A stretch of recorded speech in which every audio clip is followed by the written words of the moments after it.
Big screen അഭിനയിച്ചാലും ഇങ്ങനെയുള്ള സന്ദർഭങ്ങളിൽ ഇവരുടെ ഒപ്പം നമ്മളും നിന്ന് കഴിഞ്ഞാൽ നമുക്ക് പിന്നെയും നമ്മൾ ലൈവിൽ എപ്പോഴും ഉണ്ടാവുമല്ലോ. അങ്ങനെ ഞാൻ ഇവരുടെ കൂടെ വീഡിയോ ചെയ്ത് കഴിഞ്ഞതുകൊണ്ട് ഒരൊറ്റ കാരണം കൊണ്ടാണ് എനിക്കിപ്പം മലപ്പുറത്ത് വരാൻ സാധിച്ചത്. മറ്റത് ഞങ്ങൾ എറണാകുളം ഡിസ്ട്രിക്ട്, ട്രിവാൻഡ്രം, അങ്ങനെ തൃശ്ശൂർ അങ്ങനെയൊക്കെയല്ലേ പോകാം. ഇങ്ങോട്ട് വരുന്നത് കുറച്ച് റയറായിട്ടേ വരുള്ളൂ.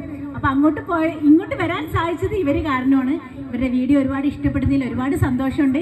ഇനിയും നല്ല നല്ല സംഭവങ്ങളായിട്ട് ഞങ്ങൾ വരുന്നതായിരിക്കും. കുട്ടികൾക്ക് പ്രത്യേകിച്ച് ചിരിക്കാൻ എല്ലാവരും ഒരു കൊമ്പങ്കാട്ട് കോയൻ്റെ ലൈൻ എന്ന് പറയാവുന്നത് നിങ്ങൾ ആരും ഒരു വേറെ രീതിയിൽ വിചാരിക്കരുത്. കാരണം ഈ സൈന എന്ന് പറയുന്നത് കല്യാണം കഴിക്കാതെ കൊമ്പങ്കാട്ട് കോയനെയും വിചാരിച്ചുകൊണ്ട് ഇങ്ങനെ നടക്കുന്ന ഒരു ക്യാരക്ടറാണ്. അതെ, അല്ലാണ്ട് ഒരു ഭർത്താവിനെയും മക്കളെയും ചതിക്കുന്ന ഒരു ക്യാരക്ടർ അല്ല. അപ്പം ഇതെന്ന് വെച്ചാൽ തമാശക്കൂടി വരുന്നതാണ്. അപ്പം അതത്ര സീരിയസ് ആയിട്ടോ വൾഗറായിട്ടോ ഒന്നും ഇവർ ചിത്രീകരിക്കില്ല. നമുക്കത് തന്നെയാണ് ആഗ്രഹം. എന്തായാലും ഒരുപാട് എപ്പിസോഡുകൾ